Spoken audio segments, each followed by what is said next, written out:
মাকে সামনে খাড়া রেখে আমরা আমাদের প্রবৃত্তি স্বভাবের উন্মাদনায় নাচা, এটা পূজা না, এটা আরাধনা না। মাকে সামনে রেখে আমাদের আনন্দ উৎসব করার মতো আমাদের বৃত্তি প্রবৃত্তিকে আস্ফালন করার জন্য পূজা না, পূজা মানে আরাধনা। এখন দেখছেন YouTube channel Nitai media live. সুধীবৃন্দ, এখন এই প্রেম কাকে বলে আর প্রেম কি করে প্রাপ্ত হব এ বিষয়ে আলোচনা। আমি খুব বেশি অত্যাচার করব না আপনাদের, তবু এসেছেন এই ভবনে কিছুক্ষণ, অন্য সময় তো আমাদের হেসে খেলে সংসার যাত্রায় যায়, কিছুটা সময় নেই সামান্য। প্রেম কাকে বলে? খুব অদ্ভুত কথা হলো, প্রেম এ জগতে কারোর সাথে হয় না, পরমাত্মা ভগবানের সাথে ছাড়া প্রেম কারোর সাথে হয় না। অনেকের মনে মনে প্রশ্ন জাগছে, হয় না তো মা ছেলেকে ভালোবাসে, এটা প্রেম না? বুকের দুধ দিয়ে সারা রাত জেগে জেগে তার অসুস্থতায় শিয়রে হাত বুলায় চোখের জলে, তুমি এটাকে প্রেম বলবে না?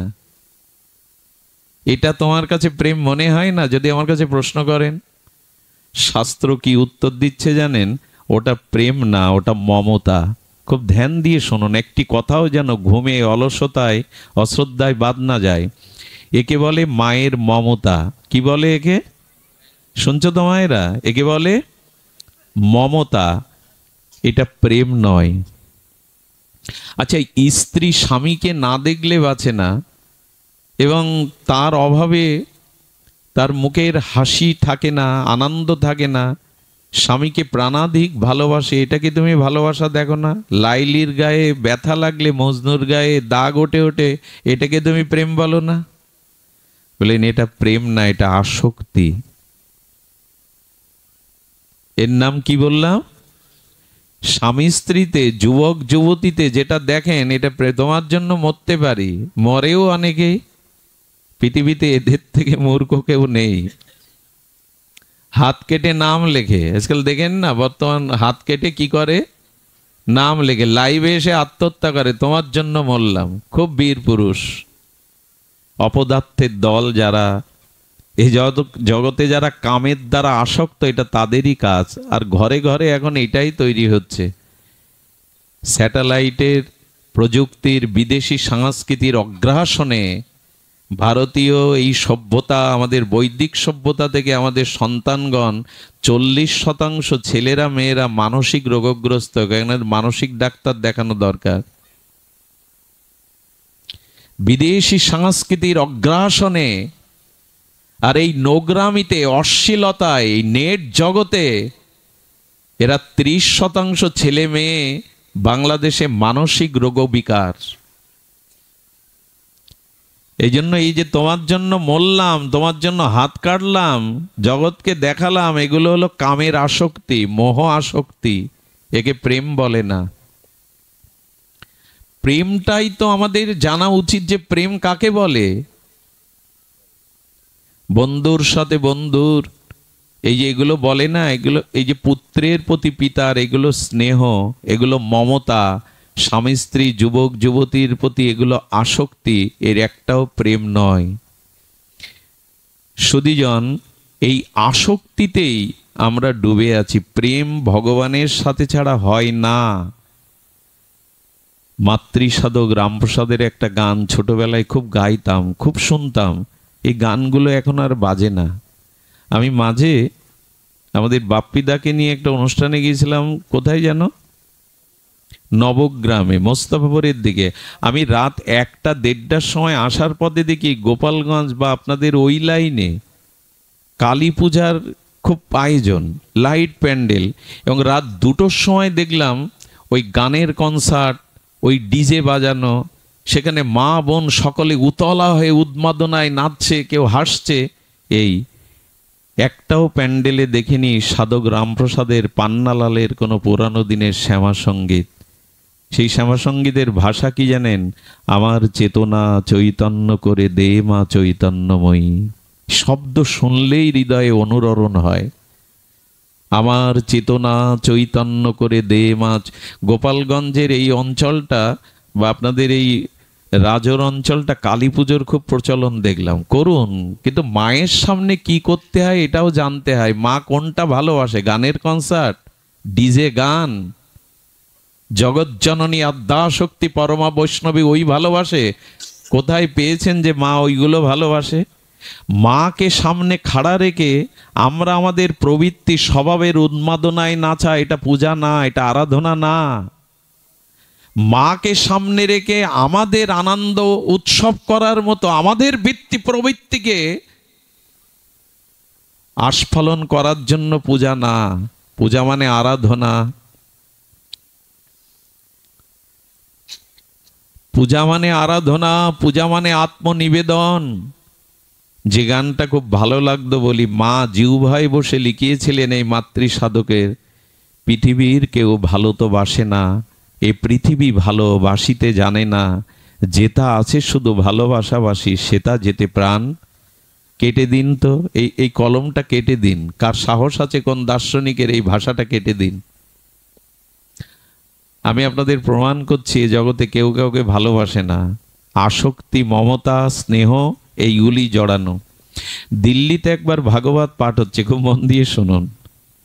ওখানে জগৎগুরু আচার্য পাঠ করছেন, উনি বলছেন পৃথিবীতে প্রেম হয় না এক ঈশ্বর পরমাত্মার সাথে, স্ত্রী পুত্র পিতামাতা যাদের আছে, ওই ব্যাখ্যা করছেন আসক্তি হয়, মমতা হয়, স্নেহ হয়, প্রেম নাই। তো ওখানে ৯০ এক শিল্পপতির ছেলে, যুবক, বিয়ে করেছে এক সপ্তাহ, পাঞ্জাবি এক মানে সুন্দরী মহিলাকে। আর উনি এখন কল্পনার সাগরে ভাসছেন। বাবাজিকে পাঠের পরে বললেন, বাবা আপনার এই কথা আমি মেনে নিতে পারলাম না। আমার পিতামাতা আমাকে কত ভালোবাসে জানেন? তাদের প্রতি আমার কতটা প্রেম জানেন? আমার স্ত্রী আমার জন্য জীবনও দিতে পারে। আপনি বলছেন প্রেম নেই, ভালোবাসা নেই জগতে, সব মোহ, সব আসক্তি। আমি মেনে নিতে পারলাম না। ওই ৯০ যুবকের দিকে, এই ধনির দোলালের দিকে বাবাজি মহারাজ তাকিয়ে বললেন, ঠিকানা দাও, প্রেম ভালোবাসা বোঝানোর জন্য তোমার গৃহে বেলা ৯টায় আমি কাল উপস্থিত হব। একটু সত্য ঘটনা শুনুন। বলেন তোমাকে আমার জন্য একটু অভিনয় করতে হবে। আজ রাত্রেই তোমার কুটুম্ব স্বজন আত্মীয় যারা তোমার প্রাণের থেকে প্রেম ভালোবাসা দিয়ে তোমাকে ভরিয়ে দিয়েছে, তাদের চা যোগ, জলযোগ, মিষ্টি যোগের নিমন্ত্রণ করবে কাল সকালে ৯টার সময়। সবাইকে মিষ্টি যোগ, জলযোগ দিয়ে তুমি তোমার স্ত্রীকে এক কাপ চা করে দিতে বলবে। ওই চাটা পান করে একটু অভিনয় করবে, বুকে বাম পাশে ব্যথা উঠেছে, ছটপট করতে করতে খাটে মেঝেতে পড়ে যাবে। ওই সময় আমি উপস্থিত হব। কেন জানো? প্রেম যে নাই জগতে, এটা তোমাকে বোঝানোর জন্য। উনি চা বলেছেন স্ত্রীকে, চা পেয়ে সে অভিনয় শুরু হয়েছে। বুকে হাত দিয়ে যখন মেঝেতে পড়ে গেছে, এই আনন্দের উৎসবে আত্মীয় স্বজনের মধ্যে হাহাকার উঠল। সাধুর উপস্থিত। সাধু দেখে বললেন, আপনার আশাতে মঙ্গল কোথায়? এই দেখুন আমার ছেলের কি অবস্থা। বললেন অ্যাম্বুলেন্স ডাকুন, ডাক্তারখানায় নিয়ে যান। বললেন সেটা তো একটু সময় লাগবে, আপনি সাধু, আপনি জগৎগুরু আচার্য, আপনার অনেক বিভূতি, দেখুন আমার ছেলেটাকে সুস্থ করে দিন। উনি বুকে হাত দেওয়ার সাথে সাথে ওনার যৌগিক ক্রিয়া, ওনার গুরুদেবের বিভূতি ক্রিয়া সংযোগ করার পরে ওনার স্পন্দন থাপিয়ে দিলেন। ভেতরে প্রাণ আছে কিন্তু বাইরে কোনো স্পন্দন। এটা যোগের দ্বারা হয়, সমাধির দ্বারা, অষ্টাঙ্গ যোগের দ্বারা সম্ভব এটা। সুধীজন, হরিদাস ঠাকুরকে যখন ওরা বেত্রাঘাত করছিল বাইরের বাজারে, বলে তোমার মধ্যে কে, আল্লাহ না হরি? এত মারছি তুমি মরো না? তুমি না মরলে তো আমাদের মেরে ভাসাবে। সুধীজন, তখন উনি সমাধিস্থ হয়েছিলেন, নিথর দেহটা পড়েছিল। সবাই ভাবলো উনি মারা গেছেন। দেহটা গঙ্গায় ফেলে দিল। মা সাঙর কুমির কুরে কুরে খাক। গঙ্গায় নেমে গিয়ে আবার চেতনায় এসে হরে কৃষ্ণ ভেসে যেতে যেতে বলতে বলতে লাগলেন। এরা সাধনার দ্বারা, তপস্যার দ্বারা প্রাণের বায়ুকে রুদ্ধ করে সমাধিস্থ হতে পারে, কয়েকদিন থাকতে পারে। এটা ভারতীয় আধ্যাত্ম সাধনার একটা দিক, অষ্টাঙ্গ যোগ। উনি কি করেছেন বাবা? উনি কি করেছেন? বুকে হাত দেওয়ার সাথে সাথে ওই যৌগিক ক্রিয়া, ওনার প্রাণ স্পন্দন বন্ধ হয়ে গেছে। বলেন আপনাদের সন্তান আর এই জগতে নাই। অবস্থাটা কি হয়ে দাঁড়ায়? সবাই যখন কাঁদছে আর দোষ দিচ্ছে এই সাধুকে, আপনি এলেন আর আমার ঘরে এই অমঙ্গল হলো। কিন্তু আপনার কাছে অনুরোধ, যা কিছু লাগে, একটা মাত্র উত্তরাধিকারী পুত্র, অর্থ বিত্ত যা লাগে আপনার চরণে সব শোভে দেব। একবার চেষ্টা করুন আপনার যৌগিক বলে, আপনার কৃপাতে, সাধন বলে যদি বাঁচাতে পারেন। আশা তো করে মানুষ। উনি কিছুটা বললেন, মৃত্যুকে জীবন দেওয়া সম্ভব নয়, তবে আমি চেষ্টা করতে পারি। আমার শ্রী গুরুদেব আমাকে একটা বিভূতি দিয়েছেন, এক গ্লাস জল আনো তো কেউ। ওই জলে তুলসী দিয়ে একটু ভগবানের নাম নিয়ে বললেন, এর মধ্যে যে ভগবানের বিভূতি শ্রীগুরু কৃপায় আমি সম্পন্ন করলাম, এই জল যে পান করবে সে মারা গিয়ে তার আত্মাটা ওর মধ্যে গিয়ে ও বেঁচে যাবে, খান। 5 মিনিটের মধ্যে আত্মীয় স্বজন ওই ঘরে আর কেউ নেই, মাত্র 3 জন আছে, পিতা মাতা আর ওনার স্ত্রী। ওর মধ্যে কিন্তু চেতনা আছে, ও বাইরে যা ঘটছে কে কি বলছে বুঝতে পারছে, কিন্তু প্রাণের স্পন্দন থামিয়ে দিয়েছে এই যোগীরাজ, এই মহাত্মা। তখন উনি গিয়ে, সাধু গিয়ে বললেন, একটু কাঁদছিলেন, আমি কেন মরলাম না, তো আপনি পান করুন, বৃদ্ধ হয়েছেন, আপনার ছেলেকে বাঁচিয়ে দিয়ে যান। উনি তখন চোখের জল আছে বলে একটু কমে গিয়ে বলছেন, দেখুন ও এখনো ছেলে মানুষ, আমি সারা জীবন কঠোর পরিশ্রম করে ইন্ডাস্ট্রি, শিল্প কলকারখানা তরেছি, ওর হাতে দিলে ও রক্ষা করতে পারবে না। এখন আমার ভাগ্যে হয়তো পুত্র বিয়োগ ছিল, যে গেছে গেছে, ওর আত্মার কল্যাণে আপনি বিধান দিন, কারণ ও রক্ষা করতে পারবে না। মাকে গিয়ে বলছেন, আপনি তো মা, আমি গল্প শোনাচ্ছি না আপনাদের, এটাই বাস্তবতা, এটা আপনার আমার জীবনে ঘটলে ওই একই ঘটনা ঘটবে। বললেন, ধ্যান দিয়ে শুনুন, বলছেন, মা তুমি এইটা জলটা পান করো, তোমার ছেলে বেঁচে যাবে, তুমি মরে যাবে। মরে যাবে শব্দটা জোরে বলছে। মা তখন বলছেন, আপনারাই বলেন স্বামী সেবাই নারীর সর্বশ্রেষ্ঠ ধর্ম, পতিব্রতা ধর্ম। আমি মারা গেলে এই বৃদ্ধ মানুষটাকে কে দেখবে, কে সেবা করবে? বৌমার দিকে তাকিয়ে বলছে, কি গো মা, অগ্নি সাক্ষী করে এত লাল ফিতে জড়ালে, বললে জন্ম জন্ম আমি তোমার, এখন তুমি জলটা খাও। বললে আপনার মাথা খারাপ হয়েছে? 7-8 দিন বিয়ে হয়েছে, মেহেন্দি শোকায়নি, আমার বাবা বড় শিল্পপতি দিল্লিতে, আমার জীবন এখনো বাকি পড়ে আছে, আমি ওর জন্য মরতে যাব কেন?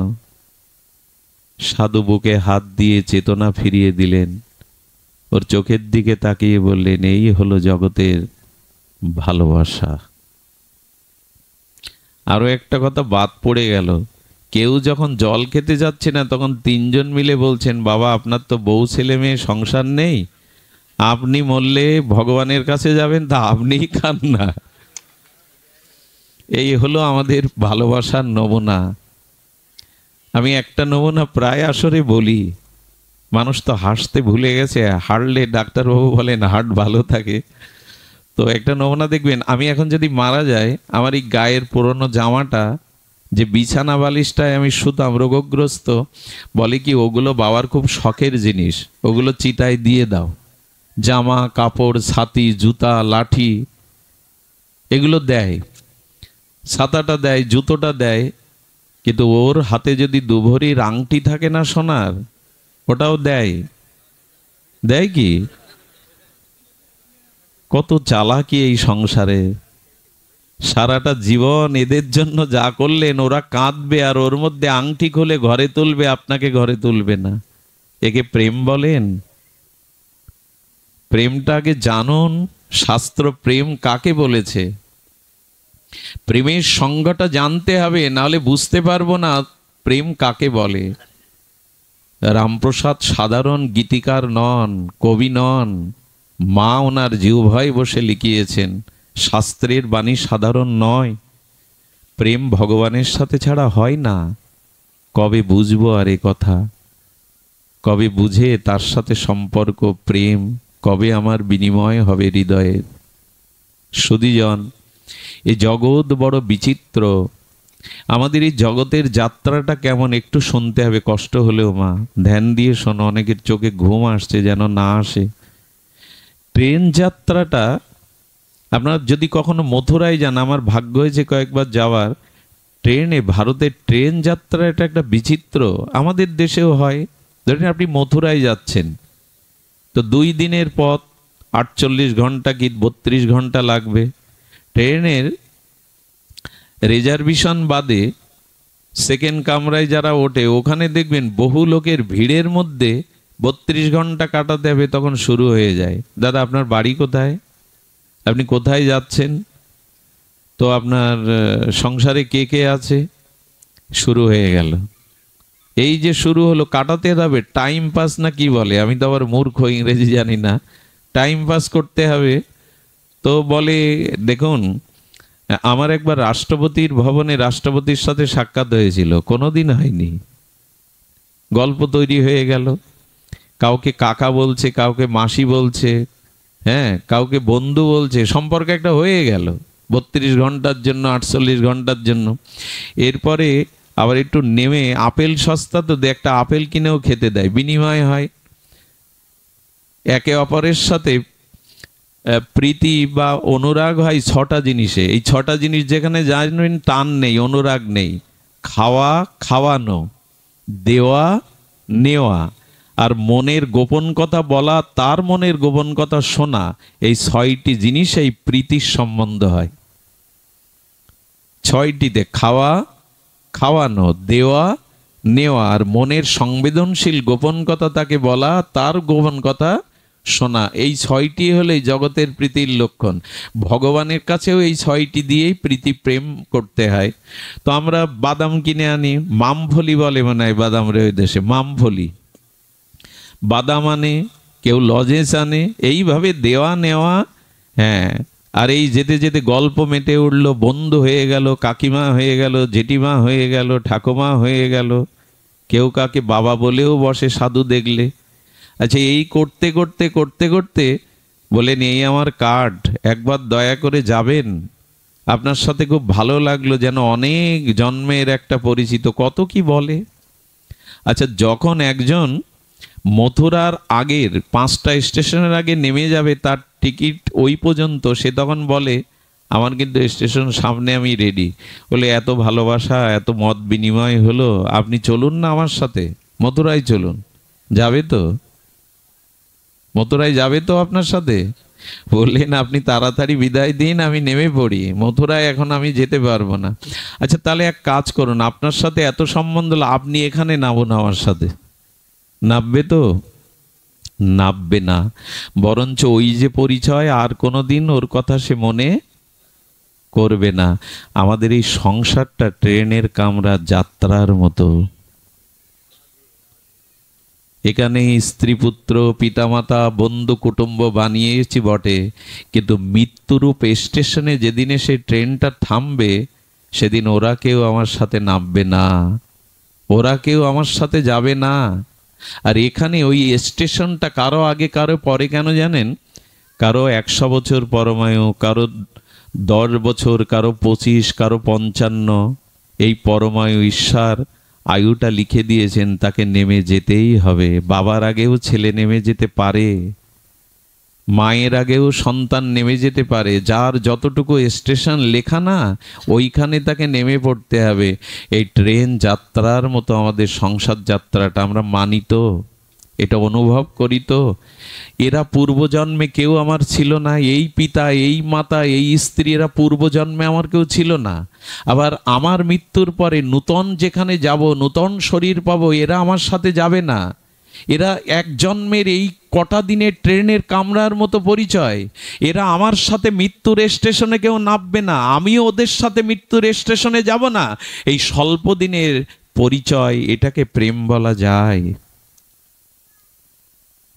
প্রেম কাকে বলে আমরা পরে বলছি, খুব মধুর লাগবে শুনলে প্রেম কাকে বলে। কিন্তু এই সংসার যাত্রাটা এমন, এই জন্য টিকিট যার যেখানে কাটা, নেমে যেতেই হবে। কোনো ডাক্তারবাবু আপনাকে বাঁচাতে পারবে না, পৃথিবীর কোনো ধন ঐশ্বর্য বিদ্যা আপনাকে। আমাদের সাতক্ষীরার এক স্বনামধন্য সার্জারি বিভাগের প্রধান ছিলেন শ্যামাপদ পাল। ইনি যে কত রোগীকে সুস্থ করে বাড়ি পাঠিয়েছেন, ক্যান্সারে আক্রান্ত হয়ে কলকাতার ঠাকুরপুকুর হসপিটালে যখন উনি মৃত্যুপথযাত্রী, কেঁদে কেঁদে একটা কথা বলেছিলেন, সারা জীবন ডাক্তারি করে কত রোগীকে সুস্থ করে বাড়ি ফিরিয়েছি, আমি যদি জানতাম আমার রোগের, আমার মৃত্যুর কোনো ওষুধ জানা নেই, আমি সেই ডাক্তারকেই ডাকতাম, সারা জীবন এর পেছনে সময় ব্যয় করতাম না। যদি আমি জানতাম আমার জানা নাই, ঠাকুর রামকৃষ্ণদেব পরমহংসের কথাগুলো তো বিচিত্র।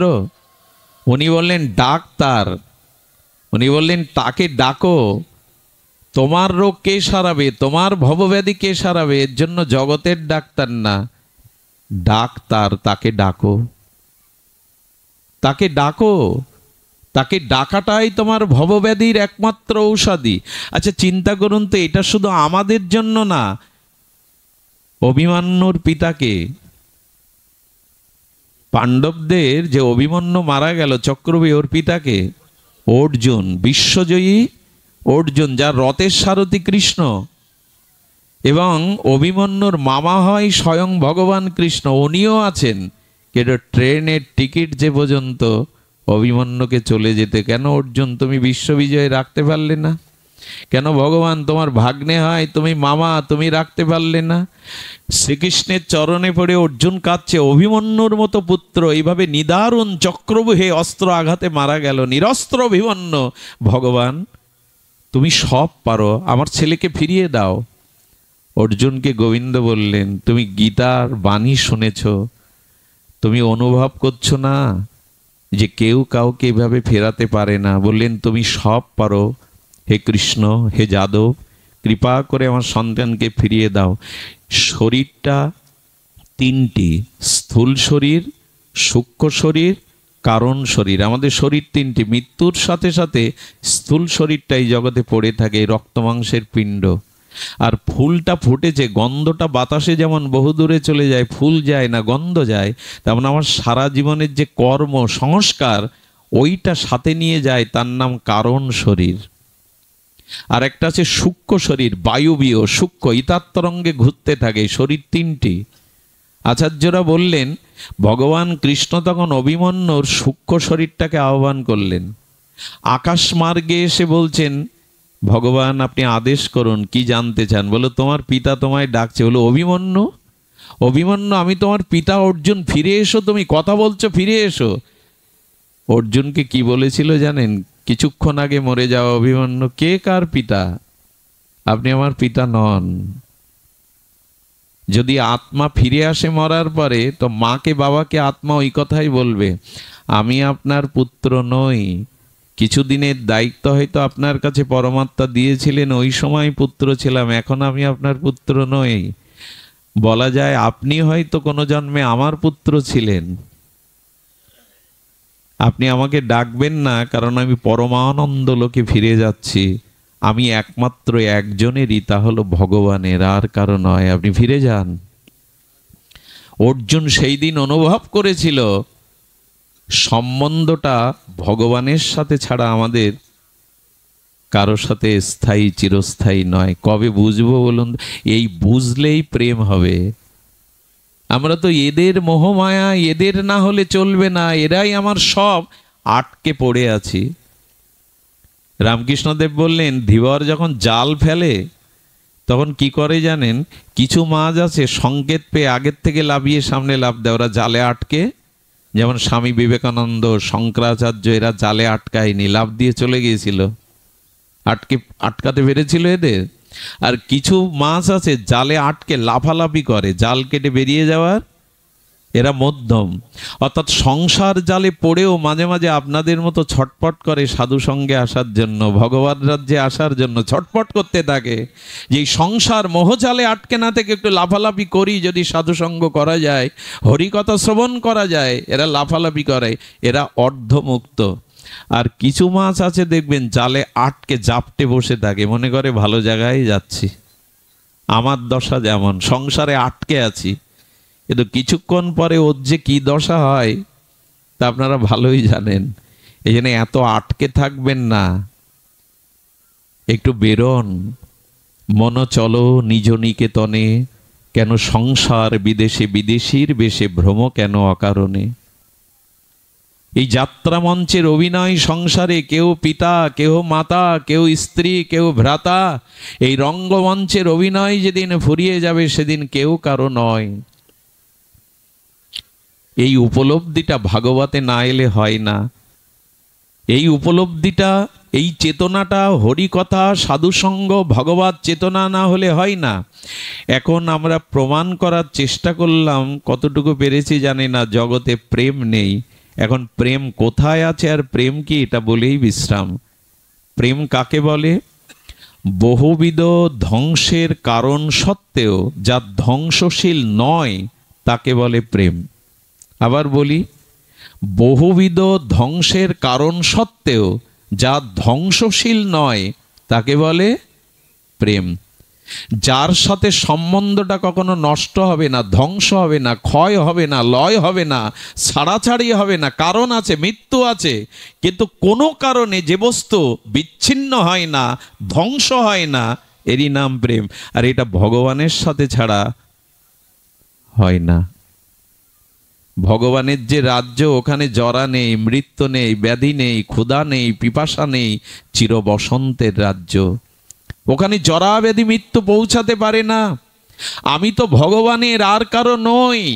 মামই বংশ জীবলোক জীবভূতা সনাতনা মনাশস্ত্রান ইন্দ্রাণী প্রকৃতি স্থানি কর্ষতি। গীতার বাণীতে বললেন, জীব তুমি আমার, আর কারো নও।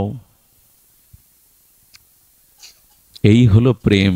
আমি ভগবানের, ভগবান আমার। এই সম্বন্ধ নিষ্কপটে হতে হবে, এরই নাম প্রেম। আর তার সাথে সম্পর্কটা ধ্বংস হয় না। চক্ষু দান দিলা যেই জন্মে জন্মে, যে গুরুদেব আমার গুরুদেব, ইনি জন্ম জন্মান্তরের। কেমন জানেন এই সম্পর্ক? একবার শ্যামাপ্রসাদ লাহিড়ী, বিখ্যাত যোগীরাজ, এই পশ্চিম বাংলার সারা বিশ্ববিখ্যাত যোগীরাজ, উনি ইঞ্জিনিয়ারিং পাশ করে গোল্ড মেডেল পেয়ে সরকার তাকে ডেকে নিয়ে চাকরি দিল। দুর্গাপুরে ডায়নামাইট দিয়ে পাহাড় ভাঙতে পাঠালো। আপনার পরিচালনায় পাহাড়টা ভাঙতে হবে। ওই পাহাড়ের গুহা থেকে একটা গুরুগম্ভীর শব্দ ভেসে আসছে, দুর্গা এদিকে এসো। দুর্গা বলে, এখানে আমার নাম ধরে কে ডাকে? এখানে তো কেউ আমার পরিচিত নয়, আমি সদ্য এসেছি কর্তব্য কর্মে। তো ওই কণ্ঠটা এত আবেদনময়, ওই কণ্ঠ অনুসরণ করতে করতে গিয়ে দেখছেন পাহাড়ের এক গুহার মধ্যে থেকে ওই শব্দ আসছে, দুর্গা এদিকে এসো। বললেন, পাথরটা দুয়ার থেকে সরিয়ে ভেতরে প্রবেশ করো। পাথরটা সরিয়ে ভেতরে গিয়ে দেখলেন এক জটাজুটোধারী তেজোন্ময় মূর্তি এক আসনে বসে আছে, সামনে আর একটা আসন শূন্য পাতা। বললেন, কে আপনি? আমাকে কেন নাম ধরে ডাকছেন? আমি তো আপনাকে চিনি না। বললেন, দুর্গা আমাকে স্পর্শ করো। যেই এই মহাত্মাকে স্পর্শ করলেন, পূর্ব জন্মের স্মৃতি ফিরিয়ে দিয়ে বললেন, তুমি আমার একান্ত অনুরাগী শিষ্য ছিলে। আমরা গুরু শিষ্য মিলে এখানেই ভজন করছিলাম, কিন্তু কাল বা মৃত্যু এসে তোমাকে নিয়ে গেল। তোমার ওই আসনটা এখনো শূন্য পড়ে আছে, আর আমি এখনো বসে আছি কেন জানো? আবার তুমি আসবে, আবার তোমাকে এই আসনে বসে বাকি প্রেম ভক্তি দিয়ে তোমাকে ভগবানের রাজ্যে নিয়ে যাব, তাই আমি বসে আছি এখানে। এই হলো জন্মে জন্মের গুরুদেব। শ্রী গুরুদেব এক জন্মের নয়, উনি জন্ম জন্মান্তরের। ভগবান এক জন্মের নয়, উনি জন্ম জন্মান্তরের। গত জন্মে আপনি পিতামাতাকে এই জন্মে চিনবেন না, আবার নতুন শরীর পেলে এই জন্মের পিতামাতা স্ত্রী পুত্রকে আপনি চিনবেন না। এরা ক্ষণিকের জন্য, এই ট্রেন যাত্রার মতো সুধীবৃন্দ। এই জন্য প্রেম তার সাথেই হয় যে প্রেম অখণ্ড, চিরন্তন, শাশ্বত, সনাতন, যেখানে বহুবিধ ধ্বংসের কারণ সত্ত্বেও যা ধ্বংসশীল নয় তাকে বলে প্রেম। এই প্রেম পরমাত্মার সাথে, শ্রী ভগবানের সাথেই হয়। এই জন্য মীরার মতো রাজরানী রাজপ্রাসাদ ছেড়ে পথে উঠেছিল, আর বৃন্দাবনের পথে পথে মীরাবাই তার গিরিরাধির প্রেমে, আর তিনি উতলা হয়ে এমনি করে সর্বস্ব ত্যাগ করেছিলেন। শ্রীকৃষ্ণ চৈতন্য মহাপ্রভু রাধা কৃষ্ণ প্রেমাবতার প্রেমতত্ত্ব শিরোমণি, তিনি তার পক্ষ কেশধারী সচিমাকে জগজ্জননীকে ত্যাগ করে, বধূ চতুর্দশ বর্ষীয় বিষ্ণুপ্রিয়াকে ত্যাগ করে, নিমাই পণ্ডিত পাণ্ডিত্যের অভিমান ত্যাগ করে, চির কাঙাল হয়ে সন্ন্যার বেশে তিনি বেরিয়েছিলেন দ্বারে দ্বারে। কিসের জন্য? প্রেমের জন্য, প্রেমকে বোঝানোর জন্য। কই ত্যাগ কোথায় আমাদের? পড়েই তো আসি সেই জালের মধ্যে। আমার আমার। এই জন্য এই সংসারকে আমার আমার চিরদিন করে থাকাটা আমাদের প্রেম প্রাপ্তির অন্তরায়। তাই সংসারে থাকুন, স্ত্রী পুত্রের প্রতি দায়িত্ব কর্তব্য পালন করুন, কিন্তু ভালোবাসা, সম্পর্ক, সম্বন্ধ, অনুরাগ ভগবানের প্রতিদিন। কবে আর এটা দিব, কবে আর এটা বুঝবো? এই প্রেম, এই ভালোবাসা ভগবানের সাথে যতদিন না হবে ততদিন প্রসন্নতা আসবে না, ততদিন হৃদয়ের প্রাপ্তি, ঐকান্তিক প্রাপ্তি আসবে না, আর ততদিন আপনি ভক্তি স্পর্শমণি পাবেন না যতদিন ভগবানের সাথে আপনার প্রেম না হবে। এই প্রেম হবে কি করে? প্রেম হবে তার অসমদ্য মাধুর্য লীলা কথা শুনতে হবে, তার মহিমা গুণগতা সাধুমুখে শুনতে হবে। এই শুনতে শুনতেই ধীরে ধীরে তার সৌন্দর্য, তার মাধুর্য, তার উদারতার প্রতি প্রেম আসবে। গীতায় বলেছেন, গতির ভর্তা প্রভু সাক্ষী নিবাস শরণাং শ্রীদ প্রভাব প্রলয়াং স্থানাং নিধানানাম বীজমব্যয়ম। আমি তোমার গতি, আমি তোমার ভর্তা, আমি তোমার প্রকৃত সুহৃদ, আমি তোমার আশ্রয়, আমি তোমার কেন্দ্র, আমি তোমার গতি, অন্য কেউ না। এ তো ভগবান বারবার বলছেন। গতির ভর্তা প্রভু সাক্ষী নিবাস শরণাং শ্রুদিয়। এটা কি বোঝো না? সারা জীবন যাদের জন্য আয় করলে মৃত্যুর সময় আর একটি ধুতি ছাড়া কিছু দেবে না, তাও শ্মশানে ধুতিটা আগে পুড়ে যাবে। যেভাবে খালি হাতে এসেছো সেইভাবেই খালি হাতে যেতে হয়। এটা কি দেখো না? এটা কি চোখ মেলে চিতাতে কাকে পুড়তে দেখো না? যে ওই একটা ধুতি মাত্র তাও সাথে যায় না, গেলেই আগুন লাগালে পড়ে যায়। এইটুকুই তো জীবন। তো এত ধরে কেন বসে আছো? যাকে ধরলে আর ছাড়াছাড়ি হয় না, যাকে ধরলে প্রেম পরশে জীবন অনন্ত আনন্দময় হয়, জরা মৃত্যু ব্যাধি অভিশাপ পোহাতে হয় না, তার সাথে সম্বন্ধ করার। এই সম্বন্ধ হবে যে তাকে ভালোবাসে, তার মুখে তার গুণমহিমা শুনতে হবে। কিশোর কুমারের একটা গান আমি মাঝে মাঝে গুনগুন করি। তাকে আমি চোখে দেখিনি, তার কথা অল্প অল্প শুনেছি, অল্প অল্প শুনে তাকে আমি ওই কথাটা এই দিকে ঘুরিয়ে দিন, এই রাজ্যে ঘুরিয়ে দিন।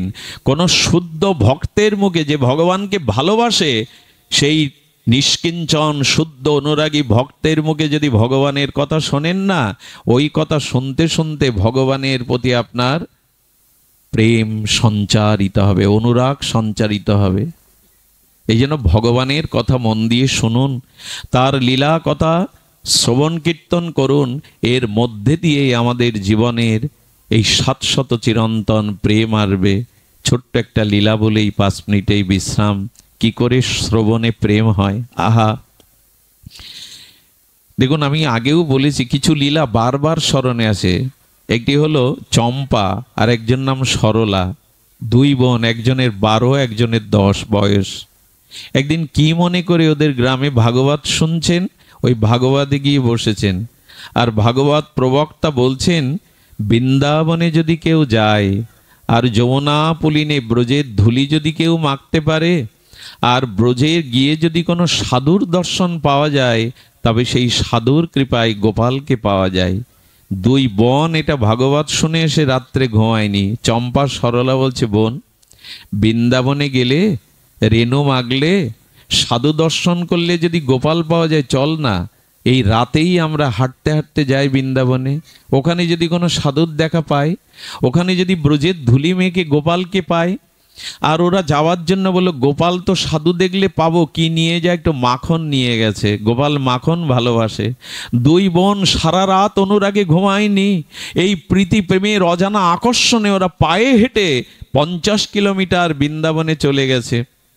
এ ধুলাগুলিকে মাখছে। এ ধুলা পাঠে বলেছে, তোমাকে অঙ্গে মাখলে নাকি প্রেম হয়, গোবিন্দ পাওয়া যায়। ধুলায় গড়াগড়ি দিচ্ছে 2 বোন। ওই হরি কথাতে বিশ্বাসে তারা ধুলা নিয়ে গড়াগড়ি দিচ্ছে। হে ধুলা, হে ব্রজধুলি, তুমি প্রেম দাও। আসলে এই ব্রজধুলিতে প্রেম আছে। ওইখানে রাধারানীর চরণের ধুলি মাখানো আছে। ওটা ধুলি নয়, ধুলি নয়, গোপীপদ রেণু। ওটা মাগলেই অনুরাগের সঞ্চার হয়, ওটি অঙ্গে মাগলেই প্রীতির সঞ্চার হয়। তারা মেকেছে, যমুনাকে প্রার্থনা করছে, হে যমুনে, হে যমুনে, তুমি একবার সাধু দেখিয়ে দাও, একবার আমাদের গোপালকে লালাকে মিলিয়ে দাও। বৃক্ষকে ডেকে ডেকে বলছেন, বাবাজি পাঠে বলেছেন তোমরা মনি ঋষি, বলে দাও না গোপাল কি করে পাবো। যদি কখনো যুক্তিতর্ক বাদ দিয়ে চোখের জলে ব্যাকুল হতে পারেন ভগবানের জন্য, তখনই ভগবানকে তার হৃদয়ে আড়রণ তুলে আপনার কাছে টেনে আনতে পারে বিশুদ্ধ চোখের জল।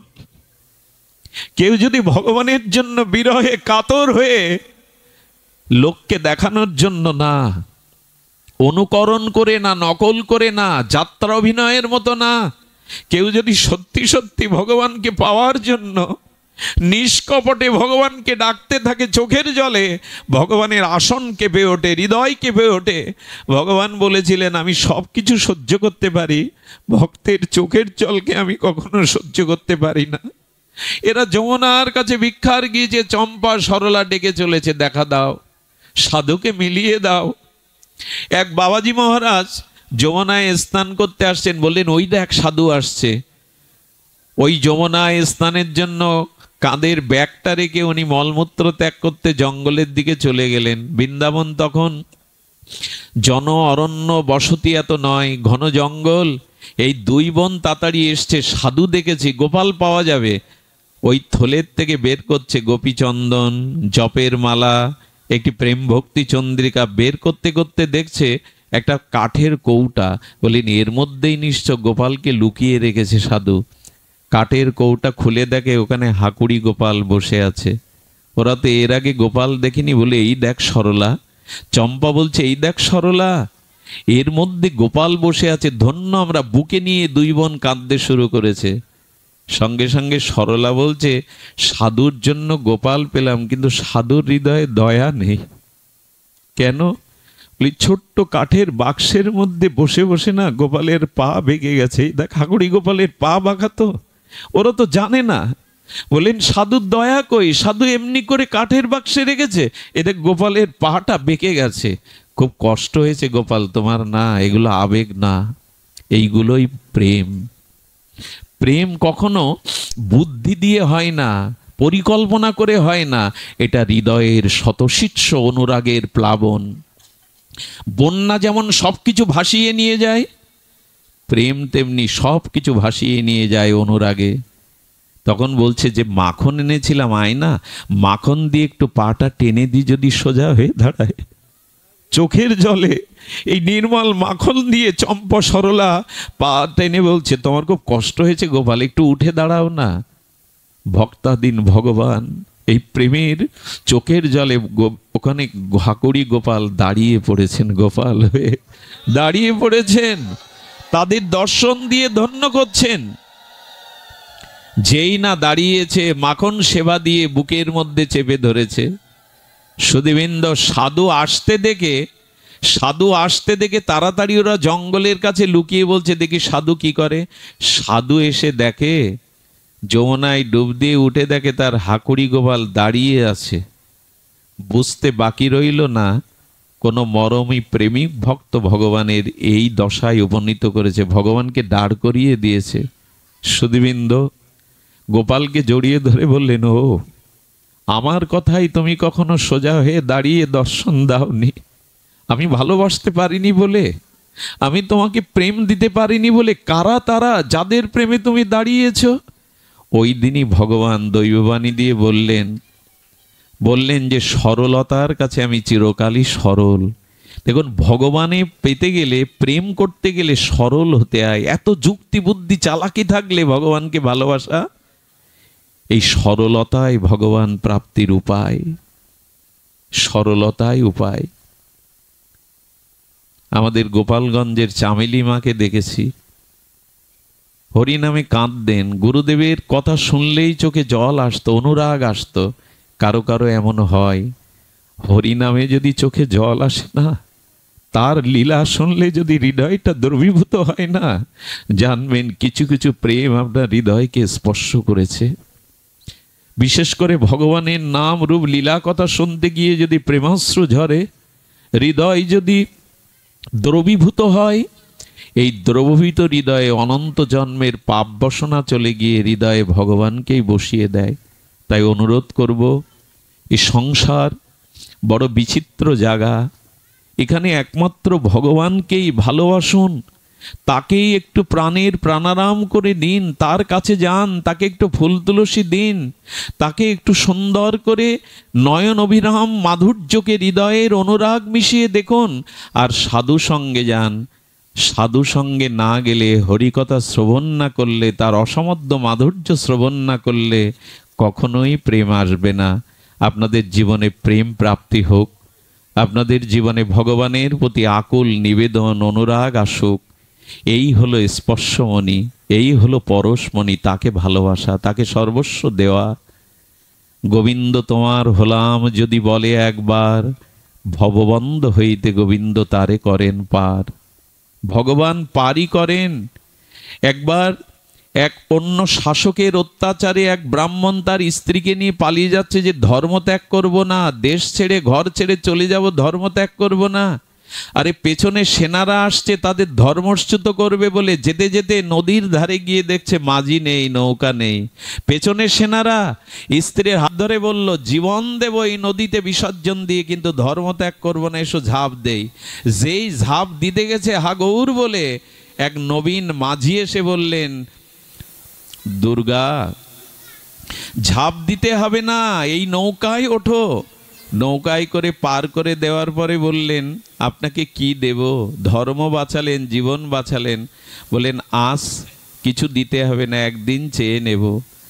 মহাপ্রভু একদিন ডাকছেন, মহাপ্রভু একদিন এই ভক্তকে ডাকছেন অনেক দিন পর, তোমার মনে পড়ে একদিন এক মাঝি তোমায় পার করেছিল? বলে, হ্যাঁ প্রভু, কে সে?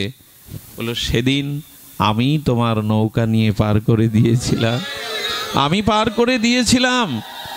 বললেন, প্রভু যদি পার করে থাকো তবে আর একটা নিবেদন, সেদিন তুমি পার করে দিয়েছিলে, কিন্তু আর একটা খেয়াঘাট আছে, আর একবার আমাকে পার হতে হবে। সেই খেয়াঘাটের মাঝি হয়ে সেদিনও পার করে দিও। সেদিন আমি কিছু দিতে না পারি, এমনি করে তুমি পার করে দিও। ওই ঘাটে একমাত্র ওই ভগবানই আছে, আর কোনো মাঝি নেই।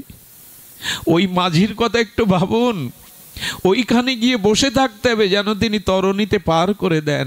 এই পারের চিন্তা করে এই মরময় জগৎ থেকে ভগবানের রাজ্যে যাওয়ার জন্য একমাত্র মাঝি কান্ডারি ভগবানই। তাকে অন্তত দিনন্তে একটু স্মরণ করুন। সময় তো ফুরিয়ে আসছে, এ জগতের আয়ু সময় ফুরিয়ে আসছে, তাকে স্মরণ করুন যাতে শেষের খেয়াতে তিনি আমাকে তুলে নেন। ডাক্তারবাবুকে কি বলে ধন্যবাদ দেব? ইনি ফরিদপুর থেকে তার এই জন্মস্থানে এসে এহেন অনুষ্ঠান দিয়ে মানুষের সাত্ত্বিক প্রেমার এই প্রেমের তরঙ্গ তোলেন। কষ্টার্জিত অর্থ একেই বলে সদ্ব্যয় করা। অর্থ তো অনেকের আছে, সৎ কাজে ব্যয় সবার অর্থ হয় না। ওনার পরিবার ওনার জন্য আশীর্বাদ করবেন, সুস্থ শরীরে আপনাদের পদধূলি পেয়ে এমনি করে যেন উনি ভগবত এই নাম প্রেম প্রচার করতে পারেন। উনি এখানে এসেছেন শুনে ভালো লাগলো, অনেক রোগী দেখেছেন উনি, স্বাস্থ্য ক্যাম্প বসিয়ে অনেক রোগীকে দেখেছেন। এইসব মানুষগুলো আমাদের মাঝে দীর্ঘদিন বেঁচে থাকুক। এমন বড় হৃদয় মানুষের প্রতিটি গ্রামে দু চারজন থাকলে তবে আমাদের প্রশস্তি, শান্তি, আপনাদের সবার কল্যাণ। কত দূর থেকে বাবারা এসেছেন, ফিরে যাবেন। যাওয়ার আগে আপনাদের সকলের চরণে সশ্রদ্ধ দণ্ডবাদ জানিয়ে ভাগবত কথা এখানেই বিশ্রাম রাখছি। শ্রীগুরু প্রেমানন্দে হরি বলং। সর্বে ভবন্তু সুখিনঃ।